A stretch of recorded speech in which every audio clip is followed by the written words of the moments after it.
तो हम लोग कंप्लीट करेंगे पर्यावरण, क्योंकि पर्यावरण से संबंधित बहुत ही प्रश्न पूछे जाते हैं। पर्यावरण जो है ये बहुत ही इंपॉर्टेंट पार्ट है, तो इसे देख कर जाना है। इससे 1 से 2 या 3 प्रश्न भी छप सकते हैं, एक तो कभी नहीं 2 या 3 प्रश्न छपेगा। और आपको पता है बूंद बूंद से घड़ा भरेगा, तो जितना मैं कंप्लीट कराऊंगा सभी को देखना है। और इसका PDF टेलीग्राम चैनल पे मिलेगा, जो कि नेक्स्ट डे में मिलेगा। आज तुरंत आपको नहीं मिल पाएगा, बिल्कुल भी इग्नोर नहीं करना है। पहला प्रश्न आपके सामने है, कोरिंगा ग्रान वन कहाँ है? आपको बताना है कोरिंगा ग्रान वन कहाँ है। इसका जो आंसर हो वह हो जाएगा आंध्र प्रदेश। क्या? आंध्र प्रदेश, जो कि ऑप्शन आपके डी में दिया गया है। और आपसे पूछा जाए कि कहाँ पे सफ़ेद गिद्ध पाया जाता है, तो वह पाया जाता है कोरिंगा ग्रान वन में, सफ़ेद गिद्ध। ये पॉइंट भी आपको याद रखना है। यह जो है मैंग्रोव जंगल का सबसे बड़ा खंड भी है, ये भी पॉइंट आपको याद रखना है। पूछा जा सकता है मैंग्रोव जंगल का सबसे बड़ा खंड कौन सा है, तो कोरिंगा ग्रान कहाँ पे स्थित है? आंध्र प्रदेश में। सफ़ेद गिद्ध कहाँ पाया जाता है? आंध्र प्रदेश में। नेक्स्ट प्रश्न आपके सामने, इसका उत्तर आपको देना है। जानवरों को निम्नलिखित प्रजातियों में से किसका अपने प्राकृतिक निवास स्थान के साथ ठीक से मेल नहीं किया गया है? आपको बताना इसमें से ठीक से कौन मेल नहीं किया गया है। यहाँ पे दिया गया पहले भारतीय गैंडा कहाँ है? असम, जो कि बिल्कुल सही दिया गया है। बाघ बंगाल, जो कि बिल्कुल सही दिया गया है। हाथी कर्नाटक में, तमिलनाडु और केरल के वर्षावन में, ये भी बिल्कुल सही दिया गया है। शेर हिमालय बिल्कुल गलत दिया गया है, तो डी इसका करेक्ट आंसर हो जाएगा, जो कि मेल नहीं खाता है। एक पॉइंट और याद रखना है, भारतीय गैंडा अगर पूछा जाए, भारतीय गैंडा परियोजना कब लागू हुआ, तो ये लागू हुआ था 1973 ईस्वी में। ठीक है। और आपसे पूछा जाए हाथी परियोजना कब लागू हुआ था, तो ये लागू हुआ था 1992 में। ये ज़्यादा पूछा जाता है, इसलिए इनको टॉपिक को जो मैं बता रहा हूँ सभी को आपको ध्यान से देखना है। अगला प्रश्न है, राष्ट्रीय उद्यान में सबसे अधिक एक सींग वाले गैंडे पाए जाते हैं, तो कहाँ पे पाए जाते हैं? काजीरंगा में, जो कि ऑप्शन आपके सामने सी में दिया गया। विश्व विरासत स्थल में राष्ट्रीय उद्यान जो काजीरंगा है, इसे 1985 में शामिल किया गया। ये भी पॉइंट आपको याद रखना है। अगले प्रश्न की तरफ हम बढ़ते हैं। हार्नबिल महोत्सव निम्न में से किस राज्य में मनाया जाता है? मैं आपको बता दूं, हार्नबिल जो है एक तरह का पक्षी है, पहले तो ये पॉइंट आपको याद रखना है।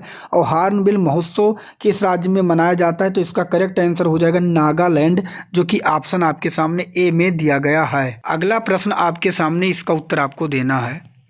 भारत का पहला आरक्षित वन है, आपको बताना भारत का पहला आरक्षित वन है। इसका करेक्ट आंसर जो होगा वह हो जाएगा सतपुड़ा राष्ट्रीय उद्यान, जो कि ऑप्शन आपके सामने डी में दिया गया। डी इसका करेक्ट आंसर हो जाएगा। ठीक है। गिर राष्ट्रीय उद्यान कहाँ है आपसे पूछा जाए, तो ये गुजरात में है। ये पॉइंट काजीरंगा कहाँ है, तो इसका आपको कमेंट बॉक्स में बताना है। नेक्स्ट प्रश्न आपके सामने, इसका उत्तर देना है। इनमें से भारत का कौन सा जीव मंडल भंडार संयुक्त राष्ट्र शैक्षिक वैज्ञानिक तथा सांस्कृतिक संगठन यूनेस्को को मानव एवं जीवमंडल कार्यक्रम पर आधारित विश्व जीवमंडल तंत्र का हिस्सा नहीं है? आपसे ये पूछा गया है, तंत्र का हिस्सा नहीं है। अब देखिए यहाँ पे नीलगिरी जीवमंडल भंडार, ये जो कि बिल्कुल सही दिया गया है। सुंदरवन जीवमंडल भंडार, ये भी बिल्कुल सही दिया गया है। मन्नार की खाड़ी जीवमंडल भंडार, ये सही दिया गया। कच्छ जीवमंडल भंडार नहीं होगा, तो डी इसका करेक्ट आंसर हो जाएगा। दोस्त ऐसे प्रश्न आपको इग्नोर नहीं करना है, क्योंकि यही आपको सिलेक्शन दिलाएंगे। नेक्स्ट प्रश्न आपके सामने, इनमें से किस भारतीय राज्य में बाघ रक्षित स्थान टाइगर रिजर्व की संख्या अधिकतम है? तो टाइगर की अगर जो सबसे अधिकतम संख्या है वह है मध्य प्रदेश में, मध्य प्रदेश, जो कि सी इसका करेक्ट आंसर हो जाएगा। बहुत ही इम्पोर्टेंट प्रश्न है। सबसे ज़्यादा अगर पूछा जाए कि SC ST लोग कहाँ पे रहते हैं, किस स्टेट में, तो इसका करेक्ट आंसर भी हो जाएगा मध्य प्रदेश। ठीक है। अगला प्रश्न आपके सामने, इसका उत्तर आपको देना है। भरतपुर राष्ट्रीय उद्यान निम्नलिखित में से राष्ट्रीय उद्यानों में से किसका पूर्व नाम था? ठीक है। भरतपुर राष्ट्रीय उद्यान निम्नलिखित राष्ट्रीय उद्यानों में से किसका पूर्व नाम है, इसका आंसर बताना है। तो इसका जो करेक्ट आंसर हो जाएगा वो केवलादेव राष्ट्रीय उद्यान हो जाएगा, जो कि पहले केवलादेव राष्ट्रीय उद्यान था, इसका नाम बदल के भरतपुर राष्ट्रीय उद्यान किया गया। ये कहाँ पे स्थित है, तो ये राजस्थान में स्थित है। ये भी आपको याद रखना है, कहाँ पे? राजस्थान में। क्षेत्रफल के दृष्टि से सबसे बड़ा स्टेट कौन सा है, तो राजस्थान है। अगला प्रश्न है, कार्बन डाइऑक्साइड या ग्रीन हाउस गैसों के उत्सर्जन में एक कमी होती है जो कि कहीं और किए गए उत्सर्जन की भरपाई के लिए की जाती है। वो कौन सी कमी है? तो उसे हम ऑफसेट की कमी कहते हैं, कार्बन डाइऑक्साइड या ग्रीन हाउस में, या कार्बन समायोजन कहते हैं, जो कि सी में दिया गया है। बहुत ही आईएमपी प्रश्न है, इसे भी आपको नोट डाउन कर लेना है। नेक्स्ट प्रश्न है, कोपेनहेगन समझौते के अनुसार वर्ष 2005 की तुलना में वर्ष 2020 तक भारत ने कितने प्रतिशत कार्बन उत्सर्जन कम करवाने का आश्वासन दिया है? ठीक है, तो इसका जो करेक्ट आंसर हो जाएगा वो 20 से 25%, जो कि ऑप्शन आपके सामने ए में दिया गया है। नेक्स्ट प्रश्न है, ऐसा कौन सा पर्यावरण पुरस्कार है जो पर्यावरण एवं वन मंत्रालय भारत सरकार द्वारा स्थापित है और यह उन व्यक्तियों और संगठनों को प्रदान किया जाता है जिन्होंने पर्यावरण संरक्षण और सुधार के क्षेत्र में महत्वपूर्ण और उत्कृष्ट योगदान दिया है? तो इसका जो करेक्ट आंसर हो जाएगा इंदिरा गांधी पर्यावरण पुरस्कार। इसकी शुरुआत जो 1987 में की गई थी, ये पॉइंट आपको याद रखना है, बहुत ही इंपॉर्टेंट प्रश्न है। निम्नलिखित में से कौन चिपको आंदोलन के साथ जुड़ा हुआ है? तो इसका करेक्ट आंसर हो जाएगा सुंदरलाल बहुगुणा, चंडी प्रसाद भट्ट, जो कि ऑप्शन डी में दिया गया है। मेधा पाटकर जो हैं ये किससे संबंधित हैं? तो ये नर्मदा बचाओ आंदोलन से संबंधित हैं। ठीक है, नर्मदा। और विनोबा भावे की अगर बात करें तो ये किससे हैं? भूदान आंदोलन से संबंधित हैं। तो हर पॉइंट को आपको याद रखना है। नेक्स्ट प्रश्न आपके सामने, जमीनी स्तर पर पर्यावरण कार्यकर्ताओं के लिए दुनिया के सबसे बड़े पुरस्कार गोल्डमैन पर्यावरण पुरस्कार के पहले भारतीय प्राप्तकर्ता कौन थे? तो इसका जो करेक्ट आंसर हो जाएगा वो हो जाएगा मेधा पाटकर, जो कि ऑप्शन आपके सामने बी में दिया गया है। निम्नलिखित विकल्पों में से कौन सा देश जैव विविधता में समृद्ध है? आपसे पूछा गया, इसका आंसर बताना है। देखिए, जो सबसे ज़्यादा जैव विविधता पाई जाती है वो विषुवत रेखा के आसपास पाई जाती है, और सबसे ज़्यादा जैव विविधता में जो समृद्ध है वो पेरू देश है, जो कि ऑप्शन आपके सामने बी में दिया गया है। अगला प्रश्न है, विश्व में अभिज्ञात जैव विविधता संवेदनशील स्थल की संख्या कितने के बीच है? तो ये है 31 से 40 के बीच, जो कि ऑप्शन आपके सामने डी में दिया गया है। नेक्स्ट प्रश्न है, गंगा नदी में प्रदूषण की समस्या के समाधान के लिए कौन सी जनहित याचिका दायर की गई थी?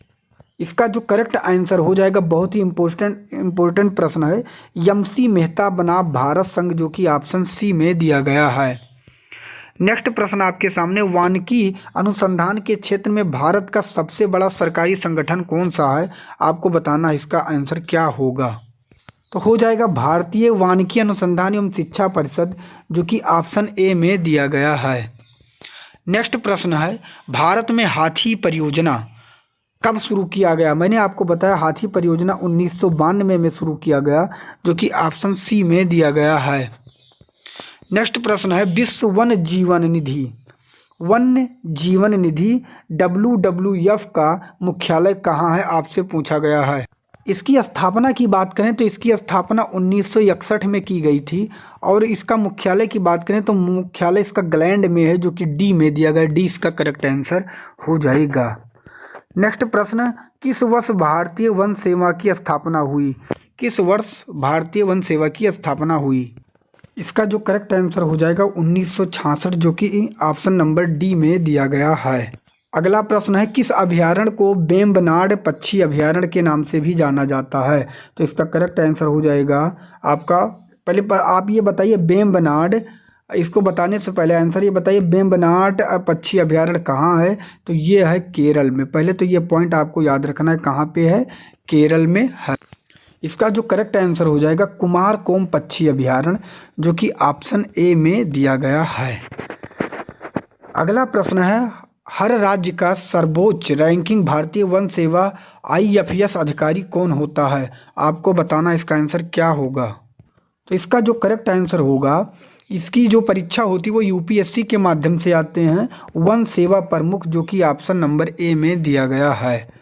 नेक्स्ट प्रश्न है, राष्ट्रीय आपदा प्रबंधन प्राधिकरण के अध्यक्ष कौन होते हैं? तो आपदा प्रबंधन प्राधिकरण के जो अध्यक्ष होते हैं वो भारत के प्रधानमंत्री होते हैं, जो कि ऑप्शन आपके सामने बी में दिया गया है। अगला प्रश्न आपके सामने, इसका उत्तर देना है, प्रदूषण नियंत्रण के लिए देश का शीर्ष संगठन कौन सा है? इसका आंसर बताना है। तो इसका जो करेक्ट आंसर हो जाएगा केंद्रीय प्रदूषण नियंत्रण बोर्ड, जो कि ऑप्शन आपके सामने सी में दिया गया है। अगला प्रश्न है, निम्नलिखित दक्षिणी अमेरिकी राष्ट्रों में से किसमें दक्षिणी अमेरिकी क्षेत्र का सबसे बड़ा क्षेत्र है? तो दक्षिणी अमेरिकी के क्षेत्र का जो सबसे बड़ा क्षेत्र है वो है ब्राज़ील, जो कि ऑप्शन बी में दिया गया है। अगला प्रश्न है, संयुक्त राष्ट्र द्वारा पीने, धोने, खाने, पकाने और उचित स्वच्छता को बनाए रखने के लिए अनुशंसित न्यूनतम पानी की मात्रा प्रति व्यक्ति प्रतिदिन कितनी होनी चाहिए? 50 लीटर, जो कि ऑप्शन ए में दिया गया है। मृत जीवों और जानवरों को खाद मिट्टी में परिवर्तित करने वाले सूक्ष्म जीवों को किस नाम से जाना जाता है? तो इसका जो करेक्ट आंसर हो जाएगा वो हो जाएगा अपघटन करने वाले, जो कि ऑप्शन आपके सामने डी में दिया गया है। अगला प्रश्न है, उत्तरी अमेरिका के निम्नलिखित देशों में से कौन सा देश में वन भूमि का क्षेत्रफल उसके कुल भूमि क्षेत्रफल के प्रतिशत के रूप में उत्तरी अमेरिका क्षेत्र में सबसे अधिक है? आपको बताना है आंसर। तो इसका जो करेक्ट आंसर हो जाएगा वो हो जाएगा कनाडा, जो कि ऑप्शन ए में दिया गया है। अगला प्रश्न आपके सामने, निम्नलिखित में से कौन सा दक्षिणी अमेरिकन देश में वर्ष 2000 में पानी की आपूर्ति के निजीकरण के विरुद्ध पानी युद्ध हुआ? पानी युद्ध हुआ, बहुत इंपॉर्टेंट प्रश्न है। तो यह है बोलोविया, जो कि ऑप्शन सी में दिया गया है। नेक्स्ट प्रश्न है, डेटा बुक में जानवरों, वनस्पतियों और कवकों के दुर्लभ और लुप्तप्राय प्रजातियों के दस्तावेजीकरण के लिए स्थापित एक राजकीय दस्तावेज है, उसे क्या कहते हैं? तो वो होता है रेड डेटा बुक, जो कि ऑप्शन आपके सामने सी में दिया गया है। अगला प्रश्न है, निम्न में से कौन सी मृदा कपास की खेती के लिए उपयुक्त होती है? तो कपास की खेती के लिए जो होता है उसे काली मिट्टी कहते हैं, और इसे हम काली मिट्टी को रेगुर मिट्टी के भी नाम से जानते हैं, ये भी आपको याद रखना है, जो कि ऑप्शन सी में दिया गया है। अगला प्रश्न है, जैव विविधता की दृष्टि से भारत का कौन सा स्थान धनी है? तो इसका करेक्ट आंसर हो जाएगा पश्चिमी घाट, जो कि ऑप्शन आपके सामने ए में दिया गया है। नेक्स्ट प्रश्न आपके सामने, मेधा पाटकर किस आंदोलन से जुड़ी हुई है? तो इसका करेक्ट आंसर हो जाएगा नर्मदा बचाओ आंदोलन, जो कि ऑप्शन सी में दिया गया है। चिपको आंदोलन आपसे पूछूं कहाँ पे हुआ था, मैंने आपको बता दिया। तो चिपको आंदोलन उत्तराखंड में हुआ गया था, ये भी पॉइंट आपको याद रखना है। जिम कॉर्बेट नेशनल पार्क कहाँ स्थित है? जिम कॉर्बेट नेशनल पार्क, तो इसका करेक्ट आंसर हो जाएगा काजीरंगा, असम, जो कि ऑप्शन डी में दिया गया। अगला प्रश्न आपके सामने, सुंदरवन है, आपको बताना है कौन सी डेल्टा? तो गंगा ब्रह्मपुत्र डेल्टा, जो कि ऑप्शन आपके सामने ए में दिया गया है। तो चलिए पहले प्रश्न की तरफ बढ़ते हैं।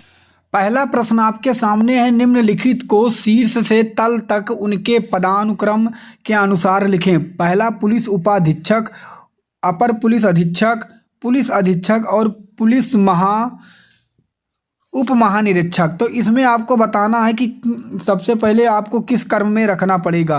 तो सबसे पहले आएगा पुलिस उप महानिरीक्षक, जो कि डी में दिया गया है। उसके बाद पुलिस अधीक्षक, जो कि सी में दिया गया है। उसके बाद आएगा अपर पुलिस अधीक्षक, जो कि बी में दिया गया है। उसके बाद आएगा पुलिस उपाधीक्षक, जो कि ए में दिया गया है। तो डी सी बी ए इसका करेक्ट आंसर हो जाएगा, जो कि ऑप्शन नंबर डी में दिया गया है। नेक्स्ट प्रश्न आपके सामने, इसका उत्तर देना है, भारतीय वायुसेना का वह एकमात्र अधिकारी कौन है जिसे फील्ड मार्शल की पदवी के बराबर 5 सितारा श्रेणी पर पदोन्नत किया गया? तो इसका करेक्ट आंसर क्या तो हो जाएंगे अर्जुन सिंह, जो कि ऑप्शन नंबर बी में दिया गया था। और आपको याद रखना है, अर्जुन सिंह 1965 में जो भारत और पाकिस्तान का युद्ध हुआ था, इसमें ये शामिल थे। तो बी इसका करेक्ट आंसर हो जाएगा। नेक्स्ट प्रश्न है, केंद्रीय जांच ब्यूरो सीबीआई की जांच से संबंधित न्यायिक शक्तियां किसमें निहित है जो अधिकार और कर्तव्य प्रदान करती हैं? तो पहला है भारतीय प्रतिरक्षा अधिनियम 1915, गलत है। नागरिक प्रतिरक्षा अधिनियम गैर कानूनी होगा। दिल्ली पुलिस विभाग अधिनियम होगा, जो कि इसमें सी में नहीं दिया गया। डी इसका करेक्ट आंसर होगा, जो कि इसमें नहीं दिया गया है, दिल्ली पुलिस अधिनियम। तो आंसर आपको याद कर लेना है, दिल्ली विशेष पुलिस अधिनियम 1946, ठीक है। दिल्ली विशेष स्थापना पुलिस अधिनियम याद कर लेना 1946 होगा, जो कि इन तीनों में नहीं है। नेक्स्ट प्रश्न आपके सामने है, भारतीय प्रशासनिक सेवा को परिवीक्षाधीन अधिकारियों का प्रशिक्षण कहाँ होता है?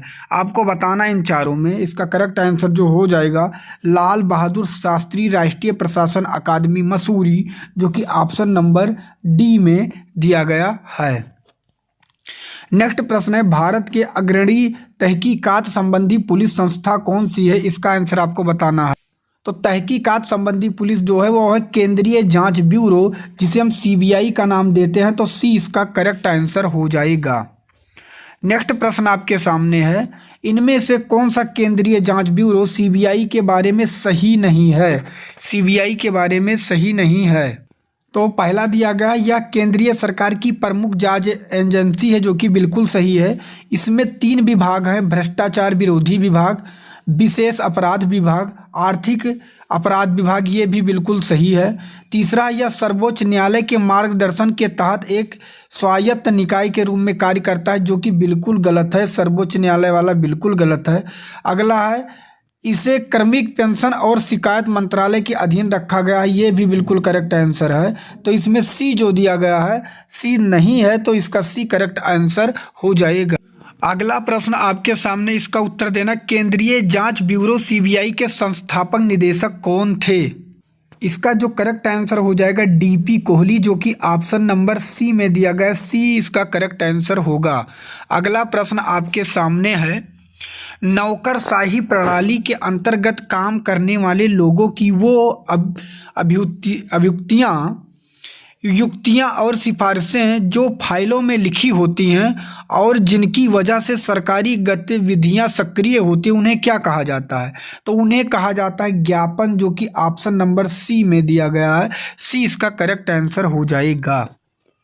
नेक्स्ट प्रश्न है, भारतीय पुलिस सेवा आईपीएस के लिए संवर्ग नियंत्रित करने वाला प्राधिकरण कौन सा है? तो इसका जो करेक्ट आंसर हो जाएगा वह हो जाएगा गृह मंत्रालय। और एक पॉइंट इससे आपको याद कर लेना है कि ये अखिल भारतीय सेवा अधिनियम 1951 के अनुसार होता है। वर्तमान में कुल 3 अखिल भारतीय सेवाएं हैं। कौन कौन से? पहला है भारतीय प्रशासनिक सेवा। इसमें कौन कौन से हैं? इस विभाग का नियंत्रण कार्मिक लोक शिकायत एवं पेंशन मंत्रालय द्वारा होता है। दूसरा है भारतीय पुलिस सेवा, जिसे हम आईपीएस कहते हैं। इस विभाग को गृह मंत्रालय के अधीन रखा गया है। तीसरा है भारतीय वन सेवा, इसे विभाग का नियंत्रण प्राधिकारी पर्यावरण मंत्रालय के अधीन है। ठीक है, इन तीनों पॉइंट को आपको याद रखना है। नेक्स्ट प्रश्न है, भारतीय पुलिस सेवा में कितने स्टेट कैडर होते हैं? तो इसका करेक्ट आंसर हो जाएगा बी 24, जो कि ऑप्शन बी में दिया गया है।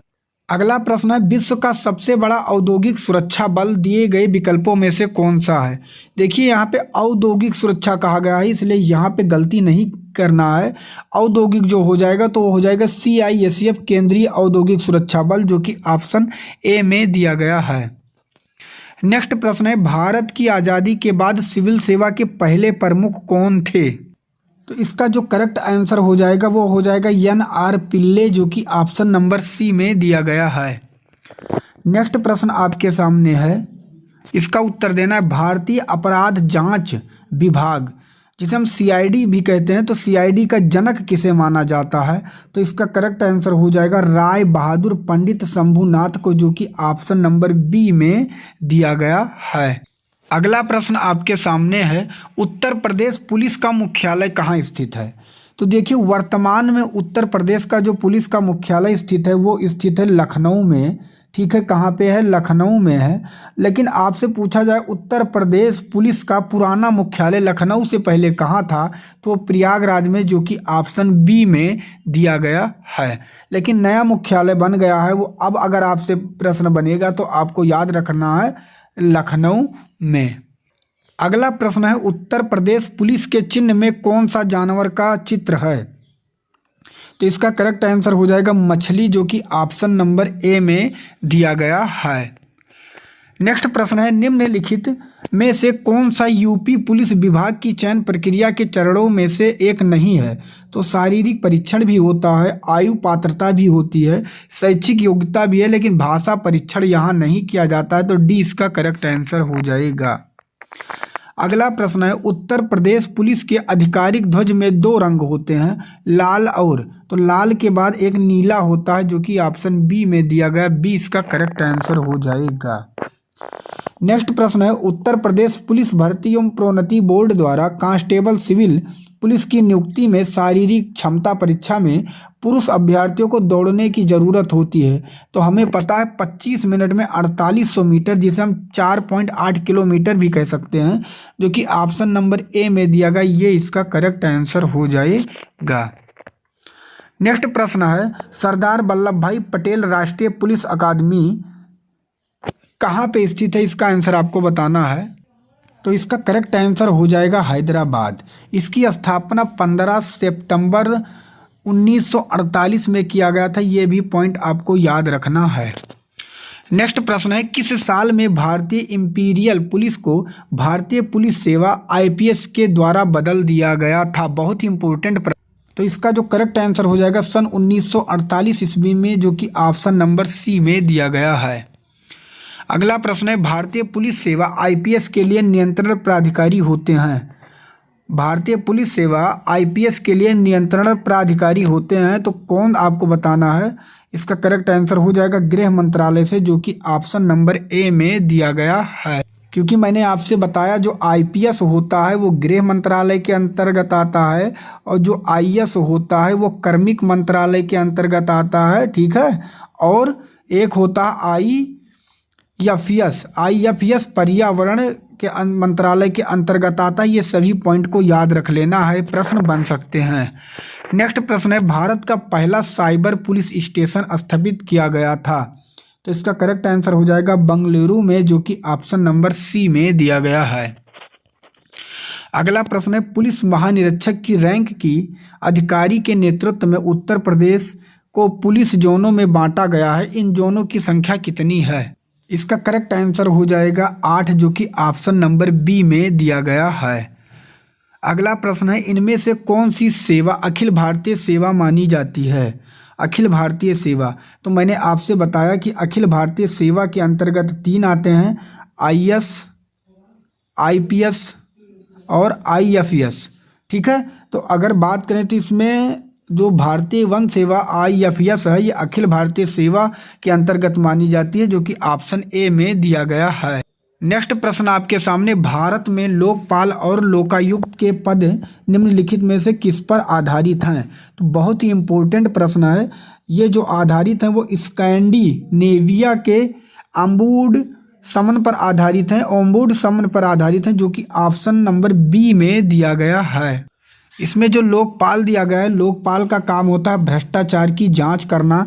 ये पॉइंट आपको याद रख लेना है। क्या काम है? भ्रष्टाचार की जांच करना। और यह बिल जो लागू किया था, वो जो बिल लागू हुआ था लोकपाल, वो ये 16 जनवरी, ये भी पॉइंट याद रख लेना है, क्योंकि पूछा जा सकता है। 16 जनवरी 2014 में लागू किया गया था यह बिल। तो ये भी पॉइंट आपको याद रख लेना है, क्योंकि लोकपाल, और जो पहले लोकपाल थे उनका क्या नाम था? उनका नाम पिनाकी चंद्र घोष था। ये भी पॉइंट याद कर लेना है। अगला प्रश्न आपके सामने है, भारतीय सेना के सेंट्रल कमांड का मुख्यालय, ठीक है, यहाँ है, या पूछा गया कहाँ है आपसे, तो इसका आंसर बताना है। तो भारतीय सेना के सेंट्रल कमांड का जो मुख्यालय है वो लखनऊ है, जो कि ऑप्शन नंबर ए में दिया गया है। इस पॉइंट को आपको देख लेना है कि भारतीय सेना के सेंट्रल कमांड का मुख्यालय लखनऊ में स्थित है, और भारतीय थल सेना के 7 कमांड में बांटा गया है। पहला पश्चिमी कमांड है जो हरियाणा में है, दूसरा है पूर्वी कमांड जो कि कोलकाता के में है, और तीसरा है उत्तरी कमांड जो कि उधमपुर में है, चौथा है दक्षिणी कमांड जो कि पुणे में है, पांचवा मध्य कमांड है जो कि लखनऊ में है, ठीक है। मध्य मतलब सेंट्रल था, इसीलिए लखनऊ में है। छठवां है दक्षिणी पश्चिमी कमांड जो कि जयपुर में है, सातवां है प्रशिक्षण कमांड जो कि शिमला में है। तो इन सभी पॉइंट को याद कर लेना है। अगला प्रश्न है, वायुसेना के पद एयर मार्शल के समतुल्य थल सेना में कौन से पद हैं? इसका जो करेक्ट आंसर हो जाएगा वो हो जाएगा लेफ्टिनेंट जनरल, जो कि ऑप्शन नंबर बी में दिया गया है। यहाँ पे आपको इन पॉइंटों की भी याद कर लेना है कि जो थल सेना, वायुसेना, नौसेना में उनके समतुल्य पद कौन से होते हैं। जैसे पहला जनरल होता है, और वायुसेना में एयर चीफ मार्शल होता है, और नौसेना में एडमिरल होता है। लेफ्टिनेंट जनरल के बराबर एयर मार्शल होता है और वाइस एडमिरल होता है, ठीक है। मेजर जनरल के बराबर एयर वाइस मार्शल होता है और रियर एडमिरल होता है, और ब्रिगेडियर के बराबर एयर कमोडोर होता है और नौसेना में कमोडोर होता है। ठीक है। और कर्नल की बात करें तो कर्नल के बराबर अगर बात करें वायु में तो ग्रुप कैप्टन होता है, और जल में बात करें तो कैप्टन होता है, और फिर थल में बात करें लेफ्टिनेंट कर्नल के बराबर बिग कमांडर होता है वायुसेना में, और जल सेना में कमांडर होता है। मेजर की बात करें तो थल सेना में मेजर होते हैं, और वायुसेना इस स्क्वाड्रन लीडर के बराबर होते हैं, और जल सेना में लेफ्टिनेंट कमांडर के बराबर होते हैं। और थल में कैप्टन जो होते हैं और कैप्टन के बराबर होते हैं अगर वायुसेना में फ्लाइट लेफ्टिनेंट, और जल सेना में लेफ्टिनेंट। तो इन पॉइंटों को आपको देख लेना इतने हैं। इन सभी को मैं अपने टेलीग्राम चैनल पे दे दूंगा, एक बार देख लेना, क्योंकि इनसे भी प्रश्न बन सकते हैं। नेक्स्ट प्रश्न है, उत्तर प्रदेश में पुलिस उपाधीक्षक की भर्ती है तो परीक्षा व साक्षात्कार निम्न में से किसके द्वारा किया गया है? तो वो जो किया जा रहा है वो उत्तर प्रदेश पुलिस भर्ती बोर्ड जो दिया गया है गलत है। उत्तर प्रदेश लोक सेवा आयोग के द्वारा किया जा रहा है, जो कि ऑप्शन नंबर बी में दिया गया है। ये उत्तर प्रदेश पुलिस कांस्टेबल, उत्तर प्रदेश दरोगा का जो पोस्ट है वो उत्तर प्रदेश पुलिस भर्ती बोर्ड द्वारा किया जाता है। अगर आपसे पूछा जाता, अगर आपसे पुलिस उपाधीक्षक का पूछा गया तो उत्तर प्रदेश लोक सेवा आयोग द्वारा किया जाता है, जो कि बी में दिया गया है। नेक्स्ट प्रश्न है, उत्तर प्रदेश रेलवे पुलिस में कुल कितने अनुभाग हैं? तो इसका जो करेक्ट आंसर हो जाएगा वो 6 अनुभाग हैं, जो कि ऑप्शन नंबर ए में दिया गया है। अब हम लोग देख लेंगे 6 अनुभाग कौन कौन से हैं। तो वर्तमान में 6 अनुभाग हैं। एक है मुरादाबाद, लखनऊ, गोरखपुर, इलाहाबाद, आगरा एवं झांसी। इन सभी पॉइंट को याद कर लेना है। नेक्स्ट प्रश्न है, Uttar Pradesh armed constabulary act किस वर्ष पारित किया गया? तो ये भारत को आज़ाद होने के 1947 के 1 साल बाद पारित कर दिया गया 1948 में, जो कि ऑप्शन नंबर ए में दिया गया है। सभी रकमों को जो प्राप्त या वितरित की गई है उस स्थानों पर किस पुलिस प्रपत्र में दर्ज किया जाएगा? आपको बताना इसका आंसर क्या होगा। तो इसका जो करेक्ट आंसर हो जाएगा वह होगा 214, पुलिस प्रपत्र 214, जो कि ऑप्शन ए में दिया गया है। अगला प्रश्न, अराजपत्रित श्रेणी के पुलिसकर्मी किसके द्वारा अनुमोदित सामग्रियों, रंगों, बनावट तथा किस्म की वर्दी पहनेंगे? तो ये पुलिस महानिदेशक के द्वारा, जो कि ऑप्शन नंबर ए में दिया गया है। ठीक है। अगला प्रश्न आपके सामने दोस्त, इसमें कुछ इम्पोर्टेंट है जो कि मैंने वन लाइनर में कर दिया, इनको भी आपको देख लेना है। अपराध रजिस्टर से किसी अपराध को अगर निकाल देना, किसी अपराध को निकाल देने के लिए किसकी मंजूरी हमें आवश्यक है? तो डीएम की हमें मंजूरी लेनी पड़ती है। अगर कोई अपराध किया है उसको रजिस्टर से अलग करना है, निकालना है, तो किसका आदेश लेना है? डीएम का। पुलिस विभाग के प्रधान अधिकारी कौन होते हैं? तो वो होते हैं डीजीपी। ये भी पॉइंट आपको याद रखना है, पुलिस विभाग के डीजी। और राजस्व विभाग में आईएएस तथा पीसीएस अधिकारियों के पदों का सृजन किस विभाग के अंतर्गत किया गया है? तो वो अनुभाग 4 के अंतर्गत किया गया है। इन पॉइंट को भी याद रखना है। उत्तर प्रदेश में लोक अदालतों की शुरुआत कब की गई थी? तो ये 1987 ईस्वी में की गई थी। इन पॉइंट को भी याद रखना है। उत्तर प्रदेश को कितने न्यायिक जिलों में बांटा गया है? तो ये 46 न्यायिक जिलों में बांटा गया है। इन्हें भी याद रखना है। पुलिस अधिनियम 1861 के अंतर्गत विशेष पुलिस अधिकारी की नियुक्ति की जा सकती है, किसके द्वारा? तो ये पुलिस निरीक्षक के आवेदन पर मजिस्ट्रेट के द्वारा। ये भी पॉइंट आपको याद रखना है। हम कंप्लीट करेंगे मानवाधिकार। इसके पहले हम पुलिस प्रशासन व्यवस्था हम कंप्लीट कर चुके हैं, पर्यावरण कंप्लीट कर चुके हैं, और तीसरा टॉपिक है मानवाधिकार। तो सभी टॉपिक को आपको देखना है। तो चलिए एक एक प्रश्न देखते हैं। पहला प्रश्न आपके सामने, इसका उत्तर आपको देना है। संयुक्त राष्ट्र द्वारा मानवाधिकार दिवस के रूप में निम्नलिखित में से कौन सा दिवस मनाया गया? तो इसका जो करेक्ट आंसर हो जाएगा वो हो जाएगा 10 दिसंबर, जो कि ऑप्शन नंबर बी में दिया गया है। अगला प्रश्न आपके सामने, संयुक्त राष्ट्र की एक अंतर्राष्ट्रीय मानवाधिकार संधि कौन सी है जिसका उद्देश्य दिव्यांग व्यक्तियों के अधिकारों की रक्षा करना? तो इसका जो करेक्ट आंसर हो जाएगा वह हो जाएगा विकलांग व्यक्तियों के अधिकारों का संधि पत्र, जो कि ऑप्शन नंबर आपके सामने डी में दिया गया। डी इसका करेक्ट आंसर हो जाएगा। नेक्स्ट प्रश्न आपके सामने है, भारत के संविधान में उल्लिखित निम्न में से कौन सा अधिकार मानव अधिकार के सार्वभौम घोषणा में उल्लिखित नहीं है? तो पहला है सामान्य नागरिक संहिता, और दूसरा है जंगलों के संरक्षण, सुधार और सुरक्षा। तो यहाँ पे अगर देखा जाए तो ये और भी दोनों नहीं उल्लेखित है, तो इसका करेक्ट आंसर ऑप्शन नंबर ये सही हो जाएगा। अगले प्रश्न की तरफ बढ़ते हैं। एक कार्मिक मामलों में भारत सरकार की समन्वयकारी एजेंसी कौन है? आपको बताना है कि इसमें क्या भरा जाएगा आगे। तो देखते ही इसका आंसर आपको समझ में आ गया होगा कि कार्मिक लोक शिकायत और पेंशन मंत्रालय एक कार्मिक मामलों में भारत सरकार की समन्वयकारी एजेंसी है, जो कि ऑप्शन नंबर आपके सामने बी में दिया गया है। नेक्स्ट प्रश्न आपके सामने, मानवाधिकार के सार्वभौम घोषणा की मसौदा समिति के अध्यक्ष कौन थे? मसौदा समिति के अध्यक्ष कौन थे?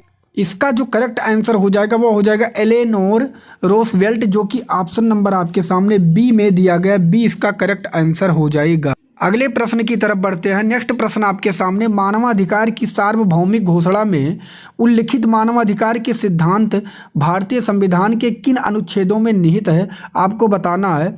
तो इसमें 12 से 51 ये है, 36 से 51 ये है, अनुच्छेद 5 से 35 है, अनुच्छेद 12 से 51 है।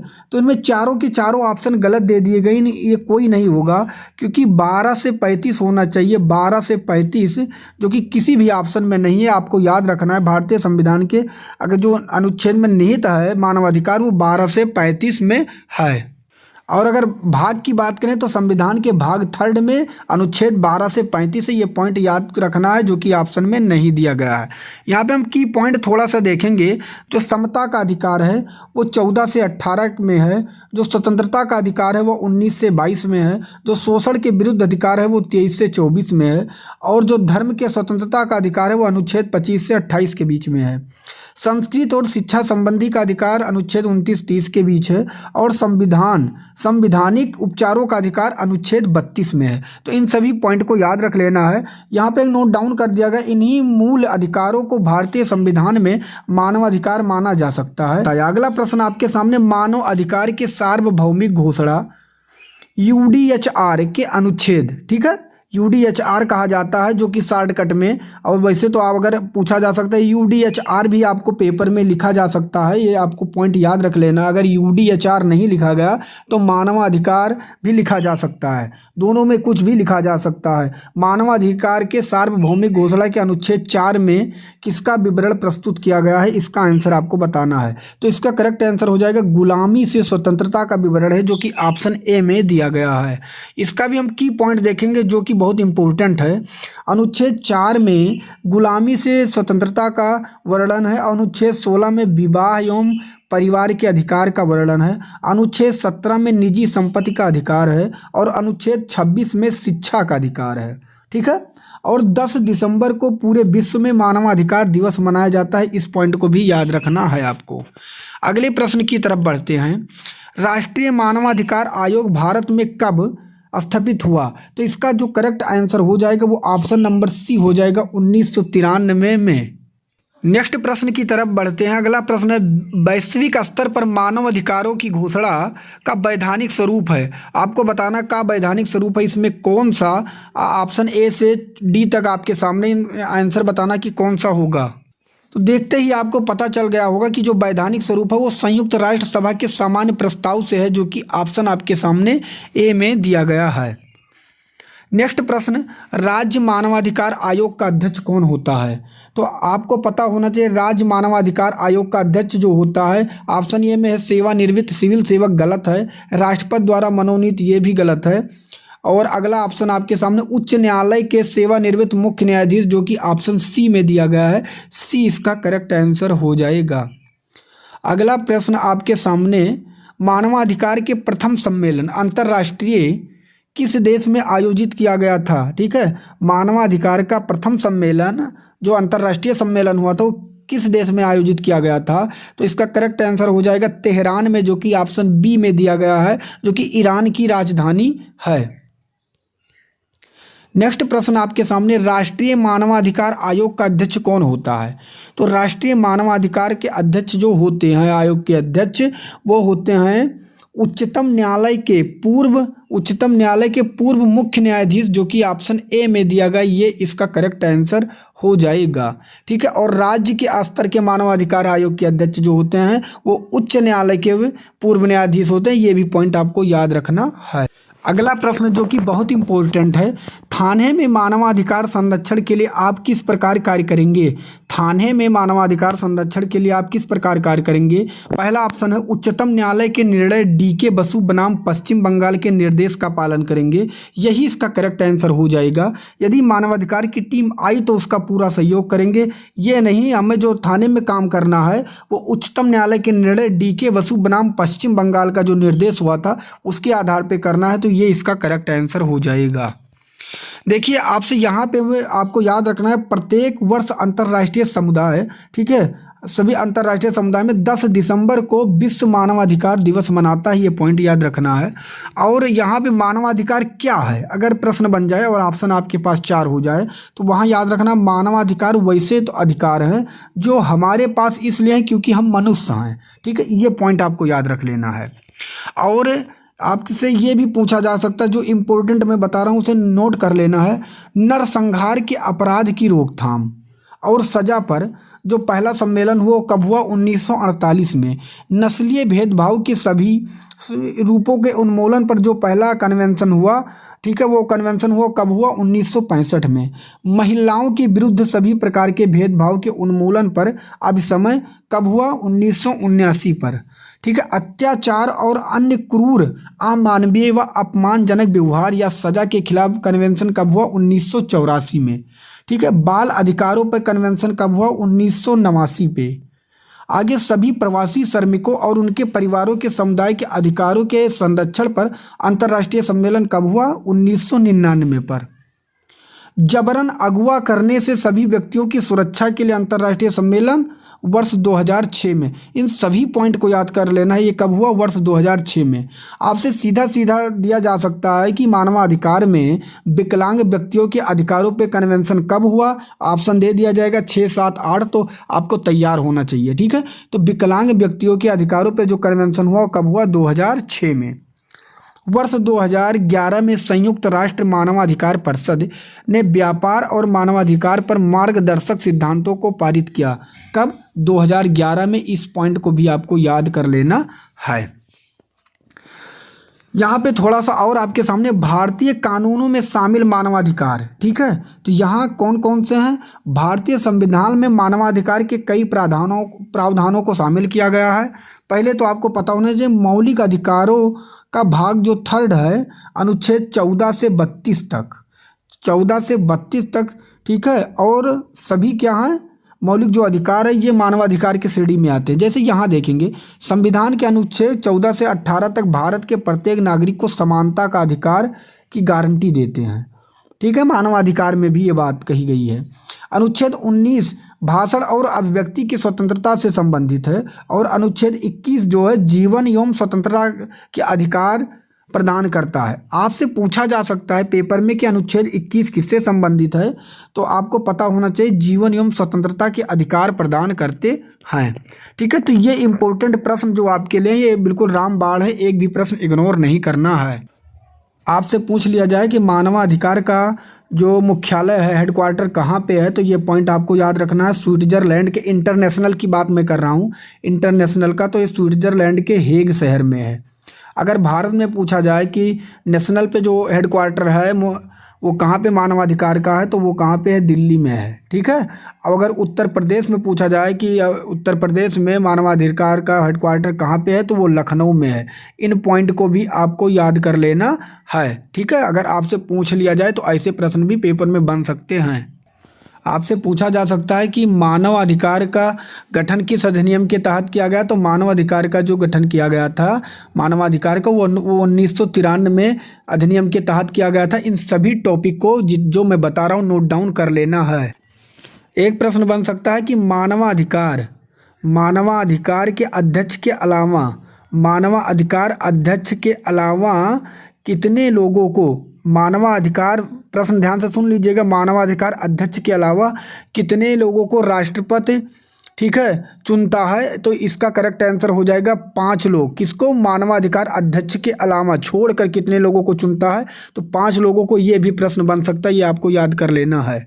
एक पॉइंट आपको और याद कर लेना है कि राष्ट्रीय मानवाधिकार राष्ट्रीय मानवाधिकार के अध्यक्ष कौन है? ठीक है, ये पूछा जा सकता है। राष्ट्रीय मानवाधिकार के वर्तमान में अध्यक्ष कौन है? तो न्यायमूर्ति अरुण कुमार मिश्रा। कौन बताया मैंने आपसे? न्यायमूर्ति अरुण कुमार मिश्रा। ये पॉइंट भी आपको याद कर लेना है, आपसे पेपर में ये भी प्रश्न बन सकते हैं। और जयदीप गोविंद हैं, जो जयदीप गोविंद, मैं आपको बताता हूँ, जयदीप गोविंद वो क्या है? महासचिव हैं। राष्ट्रीय मानवाधिकार को क्या है? महासचिव हैं। तो इन सभी टॉपिक को जितना मैंने आपसे बताया इतना आपको कंप्लीट कर लेना है, बस इससे ज़्यादा आपके प्रश्न नहीं बनने वाले हैं। पूरी रिसर्च के साथ मैं वीडियो लेकर आता हूं, तो बिल्कुल गलती नहीं करना है, पूरी वीडियो देख लेना है और जाके पेपर में छाप के चले आना है। दोस्त मैं पूरी ताकत लगा दिया हूं, बस आपसे एक छोटी सी रिक्वेस्ट है कि वीडियो को लाइक करके चैनल को सब्सक्राइब कर देना, क्योंकि इतना मेहनत करने के बाद अगर आप लोग सपोर्ट नहीं करेंगे तो थोड़ा सा दुख होता है। पहला प्रश्न आपके सामने, लाइम किस बैंक का मोबाइल प्लेटफॉर्म एप्लीकेशन है जो वॉलेट, शॉपिंग, पेमेंट्स और बैंकिंग सेवाएं प्रदान करता है? तो इसका करेक्ट आंसर हो जाएगा एक्सिस बैंक, जो कि ऑप्शन नंबर आपके सामने बी में दिया गया है। बी इसका करेक्ट आंसर हो जाएगा। अगला प्रश्न आपके सामने, इसका उत्तर देना है। सोशल मीडिया का इस्तेमाल करते हुए कारपोरेट संगठनों द्वारा कर्मचारियों की भर्ती को क्या कहा जाता है? इसका आंसर आपको बताना है। इसका जो करेक्ट आंसर हो जाएगा वो हो जाएगा सोशल मीडिया हायरिंग, जो कि ऑप्शन आपके सामने डी में दिया गया है। नेक्स्ट प्रश्न की तरफ बढ़ते हैं। कौन सा सामाजिक माध्यम नहीं है? सामाजिक माध्यम नहीं आपसे पूछा गया है। तो ट्विटर, व्हाट्सएप, फेसबुक, ये तीनों के तीनों सोशल मीडिया संचार हैं, तीनों सामाजिक माध्यम है, लेकिन टेलीविज़न नहीं है। तो डी इसका करेक्ट आंसर हो जाएगा। अगला प्रश्न आपके सामने, निम्नलिखित में से कौन सा सामाजिक मीडिया नेटवर्क एक सामाजिक रूप से सूचीबद्ध कंपनी नहीं है? आपको बताना है कौन सी सूचीबद्ध कंपनी नहीं है। तो अगर हम देखें तो अगर ट्विटर भी एक सामाजिक सूचीबद्ध कंपनी है, फेसबुक है और बीईबो, ये तीनों हैं, लेकिन कोरा नहीं है। तो डी इसका करेक्ट आंसर हो जाएगा। अगला प्रश्न आपके सामने, इसका उत्तर देना है। देखिए मैं प्रश्न बताने से पहले मैं आपको जो ये पॉइंट बताता हूँ इसे भी देख लेना है। सोशल नेटवर्क शब्द का प्रचलन, आपसे अगर पूछ लिया जाए कि सोशल नेटवर्क शब्द का प्रचलन सबसे पहले किसने किया था, तो प्रोफेसर जे बॉर्नेस के द्वारा 1950 में किया गया था। ये पॉइंट आपको याद रखना है। आज हम सोशल नेटवर्किंग साइट द्वारा कंप्यूटर तथा इंटरनेट के माध्यम से दुनिया भर में कहीं भी स्थित लोगों से संपर्क स्थापित कर सकते हैं। और आपको पता होना है कि सोशल नेटवर्क शब्द का किसने प्रचलन किया, तो प्रोफेसर जे बॉर्नेस द्वारा। और आगे हम बात करें, आपने देखा होगा कि वर्ल्ड वाइड वेब WWW, आप किसी भी अगर सर्च करेंगे तो आगे लिखा रहता है। तो WWW का फुल फॉर्म होता है वर्ल्ड वाइड वेब, ठीक है, पर उपलब्ध दुनिया की सबसे बड़ी सोशल नेटवर्किंग साइट है, ठीक है। और इसे सन 2004 में मार्क जुकरबर्ग द्वारा प्रारंभ की गई थी। किसके द्वारा? मार्क जुकरबर्ग द्वारा प्रारंभ किए थे। इस वेबसाइट को फेसबुक कंपनी द्वारा चलाया जाता है और नियंत्रित किया जाता है। इस पॉइंट को भी आपको याद रखना है। आगे हम बात करें ट्विटर की। यहाँ पे ट्विटर थोड़ा सा दूसरे टाइप का लिख गया है, लेकिन आपको समझ लेना ट्विटर के उपयोगकर्ता को क्या कहा जाता है? आथर कहा जाता है। ये प्रश्न बना था कि ट्विटर जो उपयोग करते हैं उन्हें क्या कहा जाता है, तो उन्हें हम आथर कहते हैं, ठीक है। ट्विटर वेबसाइट का प्रारंभ कब हुआ था? 2006 में हुआ था। किसने किया था? जैक डोर्सी द्वारा या किया गया था। ये पॉइंट आपको याद रखना है। और इसे इंटरनेट का यस की संज्ञा दी जाती है। आपसे पूछा जा सकता है कि इंटरनेट को यस की संज्ञा किसे कहते हैं, दी जाती है, तो आपको पता होना चाहिए ट्विटर को। ट्विटर के उपयोगकर्ता को क्या कहते हैं? अथर कहते हैं। आगे हम बात करें यूट्यूब। तो यूट्यूब का प्रारंभ पेपल कंपनी के 3 व्यक्ति, आपको याद रखना, पेपल कंपनी के 3 व्यक्ति चाड हर्ली, स्टीव चैन तथा जावेद करीम ने मिलकर 2005 में किया था। बहुत ही IMP प्रश्न है, इसको भी आपको देख लेना है। आगे हम बात करें कि MMS का फुल फॉर्म क्या होता है, तो मल्टीमीडिया मैसेज सर्विस होता है, ठीक है। ये वीडियो भेजने और प्राप्त करने के लिए होता है। यसमस का जो फुल फॉर्म होता है वो शॉर्ट मैसेज सर्विस होता है, जिसे हम टेक्स्ट मैसेज भी कहते हैं। मतलब जो टेक्स्ट मैसेज लिखा जाता है उसे हम शॉर्ट मैसेज सर्विस के नाम से SMS का फुल फॉर्म होता है, ये भी याद रखना है। सिम का फुल फॉर्म की बात करें तो सब्सक्राइबर आइडेंटिटी मॉड्यूल होता है। ये पॉइंट आपको याद रखना है, क्योंकि ये पेपर में कई बार छपे हैं और इस बार भी छप सकते हैं। आगे हम बात करें कि सोशल मीडिया के जितने प्लेटफार्म हैं वो किस दायरे में आते हैं भारत में, तो वो आपको याद रखना है कि भारत में सोशल मीडिया प्लेटफार्म पहले ही सूचना प्रौद्योगिकी के आईटी अधिनियम 2008 के दायरे में आते हैं। बहुत ही आईएमपी प्रश्न है, इसे भी आपको नोट डाउन कर लेना है। आपको एक पॉइंट और याद कर लेना है कि एक ब्रिटिश वैज्ञानिक टिम बर्नर्स ली, क्या नाम है, टिम बर्नर्स ली ने CERN में CERN या कह दें में कार्य करने के दौरान 1989 कब 1989 में वर्ल्ड वाइड वेब मतलब WWW का आविष्कार किया था। ठीक है, कब किया था WWW का आविष्कार किसने किया था, तो आपको पता होना चाहिए वैज्ञानिक टिम बर्नर्स ली ने किया था। कब किया था, 1989 में। ठीक है, ये पॉइंट आपको याद कर लेना है। देखिए ये पॉइंट याद रखना, यहाँ पे डाउट आपको नहीं होना चाहिए। WWW का अगर आविष्कार की बात किया जाएगा तो टिम बर्नर्स ली द्वारा किया गया था 1989 में, लेकिन 2004 में वर्ल्ड वाइड वेब की शुरुआत मार्क जुकरबर्ग द्वारा की गई थी। ये पॉइंट भी आपको याद रखना है, मार्क जुकरबर्ग द्वारा की गई थी। ठीक है, जिससे आपको कन्फ्यूजन ना हो। आगे हम बात करेंगे, यहाँ प्रश्न है कि सोशल मीडिया प्लेटफॉर्म को अब आवश्यकता माना जाता है, कौन सा आवश्यकता माना जाता है, सामाजिक व्यवहार की, विपणन उद्योग की, व्यक्तित्व विकास की, सामाजिक विकास। तो इसका हो जाएगा विपणन उद्योग कहा जाता है, ये याद रखना है, जो कि ऑप्शन नंबर 2 में दिया गया, 2 इसका करेक्ट आंसर हो जाएगा। सोशल मीडिया प्लेटफॉर्म को अब क्या कहा जाता है, आवश्यक माना जाता है, तो विपणन उद्योग माना जाता है, जो कि 2 में दिया गया है। आगे हम बात करें कि एक पॉइंट और याद रखना है कि अगर निम्नलिखित में से कौन सा सामान्य मतलब फेसबुक, ट्विटर, इंस्टाग्राम और पिंटरेस्ट ये किससे संबंधित है, तो ये सभी डार्क वेब से सुलभ हैं, ये गलत है। सभी सोशल नेटवर्किंग साइट है, यही इसका करेक्ट आंसर हो जाएगा, कि जो कि ऑप्शन आपके सामने 2 में दिया गया है। व्हाट्सएप की बात करें तो व्हाट्सएप का जो आविष्कार हुआ तो ये 2009 में बनाया गया था। ये ब्रायन एक्टन और जॉन कॉम के द्वारा बनाया गया था। आगे हम बात करें ट्विटर, तो ट्विटर मैंने आपको बता दिया कि ट्विटर जो बनाया गया था, आविष्कार हुआ 2006 में, किसके द्वारा, तो जैक डोर्सी के द्वारा। ये भी पॉइंट याद रख लेना है। यूट्यूब के बारे में मैंने बता दिया, यूट्यूब 2005 में बनाया गया, जो कि स्टीव चैन और चाड हर्ले, जावेद करीम के द्वारा बनाया गया। और एक पॉइंट और सबसे ज़्यादा आपको याद करना है कि 1997 में दुनिया का सबसे बड़ा, ठीक है, दुनिया का सबसे पहले 1997 में दुनिया का सबसे पहले सोशल मीडिया प्लेटफॉर्म लॉन्च हुआ था। ठीक है, उसका नाम क्या था, 60 डिग्री था। सोशल मीडिया दुनिया का सबसे पहला जो सोशल मीडिया था उसका क्या नाम था, 60 डिग्री। ठीक है, इस प्लेटफॉर्म को एंड्रयू वेनरिच ने शुरू किया था। ये पॉइंट याद कर लेना, बहुत ही आईएमपी प्रश्न है, क्योंकि मैं जो चाहता हूं कि अगर आप हमसे जुड़ें तो आपके जितने भी टॉपिक से हैं सभी टॉपिक को यूनिक जो प्रश्न है आपके सामने हो, जिससे परीक्षा में समस्या आपका काम है। तो चलिए एक एक प्रश्न देखते हैं। पहला प्रश्न आपके सामने, इसका उत्तर आपको देना है। पहला प्रश्न है, 1 लाख से ज़्यादा की जनसंख्या लेकिन 10 लाख से कम जनसंख्या के शहर का प्रशासन करने वाली शहरी स्थानीय निकाय कौन सी है, आपको इसका आंसर बताना है। तो इसका जो करेक्ट आंसर हो जाएगा वो हो जाएगा नगर पालिका, जो कि ऑप्शन नंबर आपके सामने बी में दिया गया है। नेक्स्ट प्रश्न आपके सामने बताने से पहले आप इस पॉइंट को देख लीजिएगा कि यहाँ पे क्या क्या मैं आपको बताने जा रहा हूँ, क्योंकि मैं चाहता हूँ एक भी प्रश्न आपका ना छूटे। नगर पंचायत जो होता है वो 20,000 से 50,000 के बीच की जो जनसंख्या होती है वो नगर पंचायत के श्रेणी में आता है। नगर पालिका जो होता है वहाँ 50,000 से 5 लाख के बीच जो जनसंख्या आती है वो नगर पालिका के अंतर्गत आता है।